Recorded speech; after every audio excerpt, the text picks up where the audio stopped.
জন্য উত্তম আদর্শ রয়েছে কার ভিতরে? আল্লাহ রসুলের ভিতরে। তা আমরা যদি বাংলাদেশ জামাত ইসলামী করে যদি মনে করি যে আমরা জান্নাতে চলে যাব, আমি বলবো এটা আপনাদের ভুল ধারণা। এটা আপনাদের ভুল ধারণা। জামাত কখনো জামাত করলেই জান্নাতে যাবেন এই কথাটা ভুল ধারণা। জামাত জান্নাতে যাওয়ার রাস্তাগুলো বর্ণনা করে দিচ্ছে, একটু আগেও শুনছেন। জামাত জান্নাতে যাওয়ার জন্য যে রাস্তা, সেই রাস্তাগুলো আপনাদের সামনে বয়ান করে দিচ্ছে। আপনারা যদি আমল করেন, আমি যদি আমল করি, তাহলে আল্লাহ হয়তো আমাকে রাজি খুশি জান্নাত দিতে পারে। আরেকটি কথা বলি শোনেন, আমরা বাংলাদেশে ইসলাম কায়েম করলাম, কিন্তু আমাদের আমলে আখলাকে আল্লাহ খুশি হলেন না, আমাদেরকে জাহান্নাম দিল। বাংলাদেশে ইসলাম কায়েমে আমাদের লাভ হলো?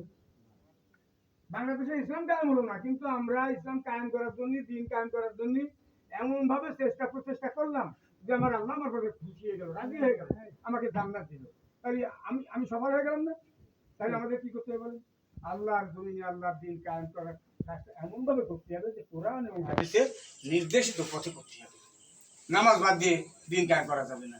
যার নামাজ নাই তার দিন নেই, যার নামাজ নাই তার দিনে। আমাদের জামাতের অনেক সহযোগী আছে। তবে হ্যাঁ, একটা কথা বলি, নামাজ না পড়লে এগুলা মাফ করবে কি বলেন?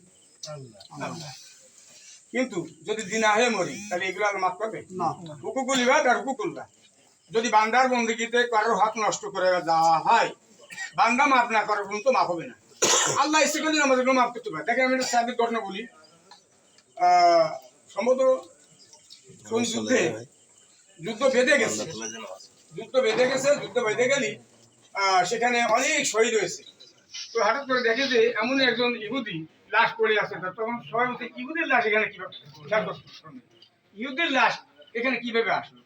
তখন কয়েকজন সাহেব বলছে, ইয়া রাসূলুল্লাহ, উনি ঈমান আনার পরই যুদ্ধের ময়দানে চলে আসছে। উনি তো নামাজ একক তো পড়েনি, উনি তো একক তো নামাজ পড়েনি, উনি তো একদিন রোজাও রাখে নাই, সম্পদ থাকলে তো জাকাতও দিয়ে যায়নি। কিন্তু উনি ঈমান আনার পরই কি করেছে? ইসলামের ময়দানে, জিহাদের ময়দানে উপস্থিত হয়ে গেছে, সেখানে শাহাদাত বরণ করেছে। আল্লাহ বিশ্বাসী জান্নাত। আমি আমার কথা বিজ্ঞাপন করবো না, তো শেষ করে আর 2 মিনিট আছে, 2 মিনিট কথা শেষ করে দিচ্ছি। তো আল্লাহ আমাদের মন্দিরের মকসদ কি? আমরা দুনিয়া থেকে আমল আখলাক এমন